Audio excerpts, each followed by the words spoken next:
지진특별법 시행령 일부 개정안이 국무회의에서 최종 의결됐는데 국비는 80%, 나머지 20%는 경상북도와 포항시가 분담하도록 결정됐습니다.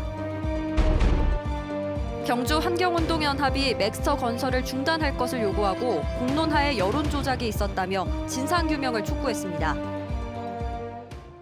여러분 안녕하십니까? 포항 MBC 뉴스입니다.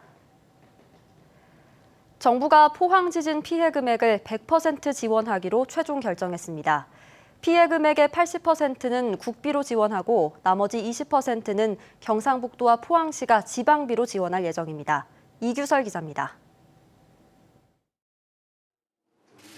포항 지진특별법 시행령 일부 개정안이 국무회의에서 최종 의결됐습니다. 당초 70%로 못 박았던 지진 피해에 대한 정부 지원 비율을 80%로 높이고 나머지 20%는 경북도와 포항시가 분담하는 것으로 결정해 결과적으로 주민들은 피해 금액의 100%를 지원받을 수 있게 됐습니다. 지방비 부담 비율은 도와 포항시가 협의해 결정하기로 했습니다. 책임 여부를 떠나서 피해 주민의 입장에 서서 우리 지방자치단체에서 지방정부에서 그것을 함께 보전해서 100% 맞춰주겠다는 게 의미가 있고요. 피해 지원은 크게 인명피해와 재산피해로 나눠지는데 인명피해에 대해선 치료비와 장례비, 요양생활비, 사망장애지원금이 지원 대상입니다. 재산피해는 물건피해와 휴업기간의 고정비용, 주택피해에 따른 임시주거비용을 보상받을 수 있습니다. 유형별 지원 한도는 수리 불가능한 주택은 최대 1억 2천만 원, 수리 가능한 주택은 6천만 원, 소상공인 중소기업은 1억 원, 종교 사립보육시설 1억 2천만 원 등으로 확정됐습니다. 지진으로 인한 정신적인 피해와 부동산 가치 하락은 보상에서 제외됩니다. 총리실산에 있는 그 위원회에 그러한 부분에 대해서도 호소를 하고 또 제출도 하고 또 나중에 결국에 안 될 경우에 부족할 경우에는 소송으로 그 부분을 우리가 보전받을 수 있도록 그렇게 개별 사안으로 해나가야 될 겁니다. 피해 구제 신청 접수는 9월 중순부터 시작될 것으로 예상되는데 피해 사실과 피해 금액 증명서류 등을 피해 구제 심의위원회에 제출하면 6개월 이내에 피해 금액을 결정해 지원금을 지급하게 됩니다. 지진으로 타격을 입은 지역 경기 회복을 위한 포항 경제 활성화 및 공동체 회복 지원 사업도 내년부터 추진됩니다. 경제 활성화 및 공동체 회복을 위한 정부 지원 사업이 제대로 추진되는지 등을 두 눈을 부릅뜨고 지켜볼 것이다. 포항시는 정부가 지진 피해의 80%만 보상해줘 재정 지출 부담이 커진 만큼 지진 트라우마 센터 신축과 영일만 횡단대교 건설, 의대 신설 등 18개 사업 추진을 정부에 요청할 계획입니다. MBC 뉴스 이규설입니다. 8호 태풍 바비가 중형급의 강한 태풍으로 발달해 북상하고 있습니다. 경북은 내일 오후부터 영향권에 들 것으로 보이는데요. 서해로 북상하는 태풍의 특성상 비보다 바람 피해가 더 우려되고 있습니다. 김건엽 기자가 보도합니다.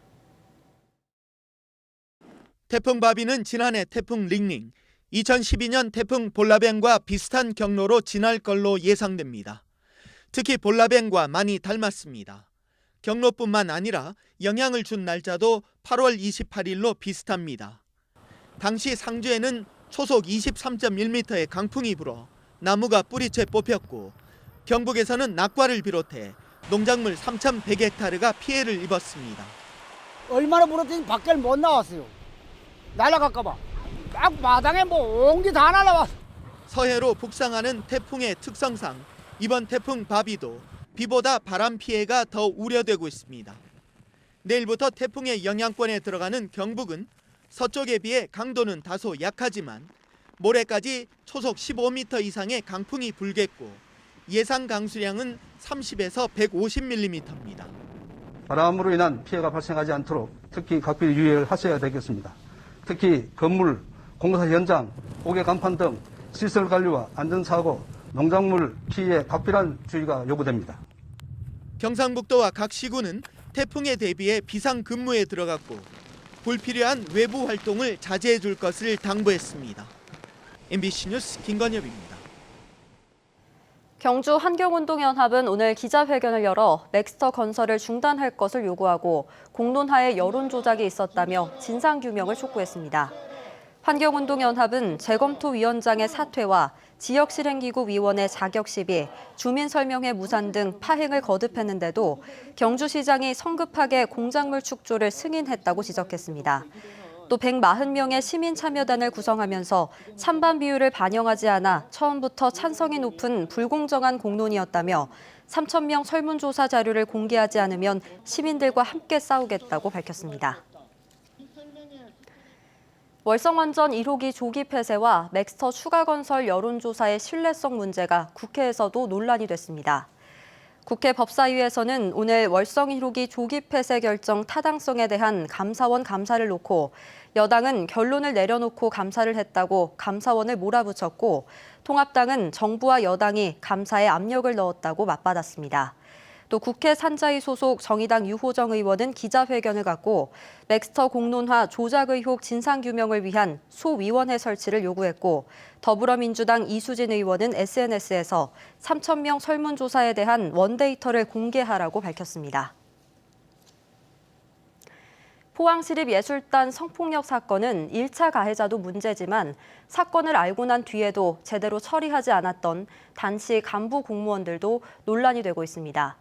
피해자에게 합의와 고소 취하를 종용하며 2차 가해를 했던 당시 부서장은 현재 포항시 자치행정과장과 감사 담당관을 겸직하고 있는데 노조는 성명을 통해 고양이에게 생선을 맡긴 격이라며 이 간부 공무원의 보직 해임을 요구했습니다. 장미쁨 기자가 보도합니다.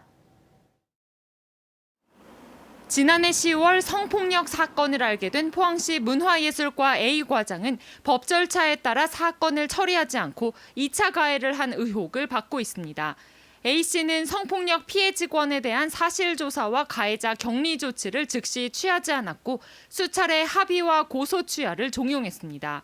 이렇게 강압적인 말투는 아닌데도 불구하고 이게 그런 말들을 자꾸 듣다 보니까 되게 부담이 많이 되더라고요. 그러니까 오죽하면 전화를 이제 피하고 그러겠어요. 남녀 고용평등법은 물론 포항시의 성희롱 성폭력 처리 지침도 제대로 지켜지지 않았습니다. 그런데도 A 과장은 지난 6월 포항시 자치행정과장으로 자리를 옮겼고 현재 임시로 감사 담당관 업무까지 겸직하고 있습니다. 공무원의 복무 규정과 인사를 총괄하는 자치행정과 공무원 비위 감시 업무까지 모두 아우르고 있는데 노조는 고양이에게 생선을 맡긴 격이라며 반발하고 있습니다. 가장 많은 이 위반 사실을 가지고 있는 전직 문화예술과 과장이 자치행정 과장으로 영전된 것도 이해가 되지 않습니다만은 감사 담당관을 겸직하고 있다는 것은 이것은 노동자를 떠나서 일반 시민으로서도 도저히 이해가 되지 않는 대목입니다.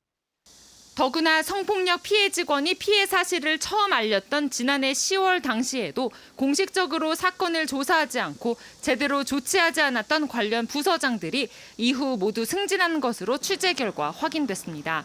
파장이 클 수밖에 없는 포항시 공무원 성폭력 의혹 사건인데 누구보다 먼저 알고 엄중하게 조치했어야 할 전임 감사 담당관은 이 사건을 기억하지 못한다고 말합니다.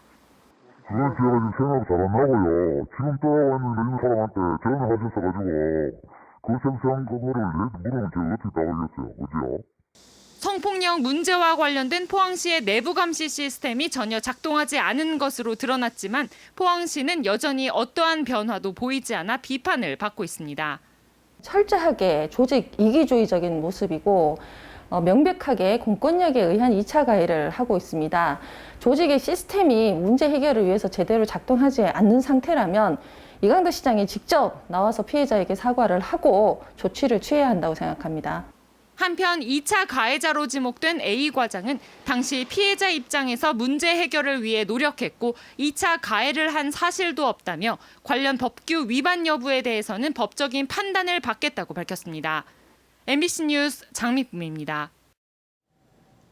오는 8월 29일은 1910년 대한제국이 일제에 강제 합병된 경술국치 110주년이 되는 날인데요. 독립운동 명문가인 경주 최부잣집에서 민간에서는 처음으로 당시 한일 병합조약 등 등사본을 비롯해 독립운동 관련 자료들이 다량 발견됐습니다. 한기민 기자가 보도합니다.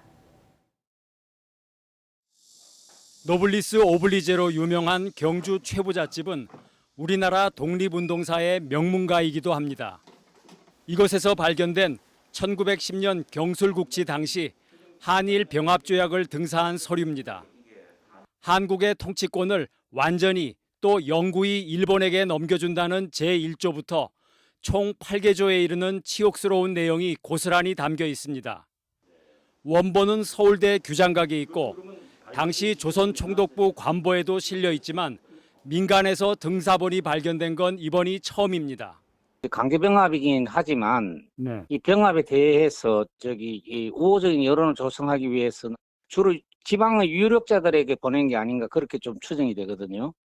1917년 대한광복회에 거액의 독립자금을 보낸 사실이 발각돼 옥고를 치르던 최부잣집 후손 최준에게 당시 유림들이 보낸 위로 서찰도 발견됐습니다.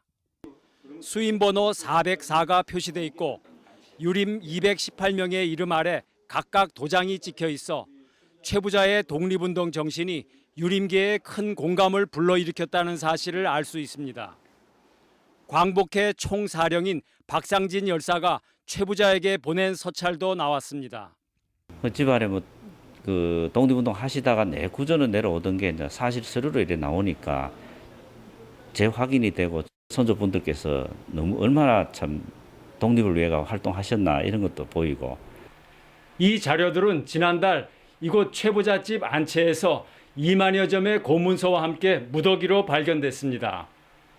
경주 최부잣집에서는 2년 전 국채보상운동을 주도한 자료도 나오는 등 독립운동의 중심에 서 있었다는 사실이 고문서들을 통해 속속 확인되고 있습니다. MBC 뉴스 한기민입니다. 서울 광화문 집회발 코로나19 집단 감염이 교육 현장에 어떤 파장을 주는지 한 단면을 보겠습니다. 경북 경산에 사는 60대 여성이 집회에 참석했는데 아들과 며느리, 여기에 손주까지 잇따라 감염됐습니다. 아들과 며느리는 중학교 교사인데 해당 학교 교사와 학생은 밤중에 불려나와 코로나19 검사를 받아야 했습니다. 한태연 기자의 보도입니다. 지난 15일 서울 광화문 집회에 다녀온 경북 경산의 60대 여성이 지난 22일 코로나19 확진 판정을 받았습니다. 이 여성과 함께 사는 아들인 대구 지역 중학교 교사 A씨와 아내인 교사 B씨, 손주인 유치원생 등 3명도 이튿날 확진 판정을 받았습니다. 교사 부부가 다닌 학교는 어젯밤 학생과 가족을 학교 운동장에 불러 코로나19 검사를 했습니다. 8시에서 한 9시쯤에 그 중학생 1학년들이랑 그 중학생 1학년 그 가족들이 전부 다 운동장에 모여가지고 검사를 받는 걸 봤었어요. 교사가 코로나19 확진 판정을 받은 것은 대구에서는 처음인데 해당 학교인 강동중학교와 시지중학교는 하루 동안 문을 닫고 원격 수업으로 전환했습니다. 방역당국은 이들 교사와 관련해 학생과 교직원 526명을 검사하고 있는데 지금까지 결과가 나온 사람들은 모두 음성 판정을 받았습니다. 교직원이 확진됐을 때 그 학교나 학생들한테 미치는 파급 영향력이 크기 때문에 거기에 준해 갖고 저희가 여러 가지 수칙이나 교직원들이 유의해야 될 사항을 학교에 안내해서 유치원생 손주도 확진받아 해당 유치원은 원격 수업으로 전환했습니다. 방역당국은 모든 원생과 강사, 교직원 등 207명을 검사했는데 모두 음성 판정을 받았다고 밝혔습니다. 밀접 접촉한 해당 반 원생들과 교사 등 25명은 2주 동안 자가격리에 들어갔고 나머지 원생들은 내일부터 등원 수업을 한다고 밝혔습니다. MBC 뉴스 한태현입니다. 최근 10년간 국내 지진 4건 중 3건이 경북에서 발생했지만 건축물 내진 설계율은 최하위인 것으로 드러났습니다. 미래통합당 윤재욱 국회의원이 기상청과 국토교통부 자료를 분석한 결과 2011년부터 올해까지 우리나라에서 발생한 지진은 503회로 이 가운데 76%인 384건이 경북에서 발생했습니다. 하지만 경북의 건축물 내진 설계율은 면적 기준 42%로 전국 17개 광역지자체 가운데 최하위, 동수 기준 8.3%로 전남에 이어 두 번째로 낮았습니다.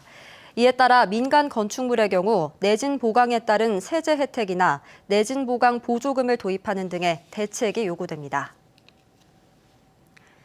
지난달 포항 수협 위판장 폐수 저수조에서 숨진 50대 직원 A씨의 사망 원인이 유독가스 흡입으로 인한 질식사라는 부검 결과가 나왔습니다.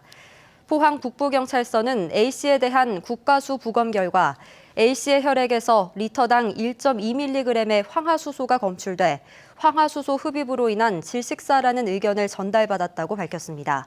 경찰과 고용노동부는 포항 수협 관계자들을 상대로 안전수칙 등을 지켰는지 조사하고 있습니다. 연일 폭염이 이어지고 있지만 내일부터 경북 동해안은 태풍 바비의 영향권에 들겠습니다. 내일과 모레 강한 비바람이 몰아칩니다. 미리 대비하셔야겠습니다. 조주경 기상캐스터입니다. 태풍이 뜨거운 열기를 가득 불어넣으면서 어제보다 더 후텁지근했습니다. 경북 동해안에는 폭염특보가 계속되는 가운데 내일은 오늘보단 조금 덜 덥겠습니다. 현재 태풍은 서귀포 남서쪽 먼바다에서 북상하고 있는데요. 경북 동해안에는 내일 새벽부터 영향권에 들겠고요. 목요일 새벽에는 태풍과 가장 가까워지겠습니다. 이번 태풍은 비보다는 바람에 주의하셔야겠는데요. 초속 10에서 20m의 강풍이 분다고 합니다. 이 정도면 차가 매우 흔들리고 걷는 게 힘든 정도라고 합니다. 미리 대비해 두시면 좋겠습니다. 이어서 자세한 지역별 날씨입니다. 내일 경북 동해안에는 태풍의 영향으로 오전부터 비가 내리겠습니다. 아침 기온은 23도에서 26도고요. 한낮에는 28도에서 33도까지 오르겠습니다. 울릉도와 독도는 내일 맑겠습니다. 아침 기온은 울릉도와 독도 25도, 낮 최고 기온은 울릉도 30도, 독도 28도입니다. 동해 중부 해상에서는 오전까진 구름만 많다가 오후부터 비가 내리겠고 동해 남부 해상에서는 오전부터 비가 내리겠습니다. 바다의 물결은 동해 전해상에서 5m까지 매우 거세게 일겠습니다. 우리 지역은 수요일부터 금요일까지 30에서 100mm의 비가 내리겠습니다. 날씨였습니다.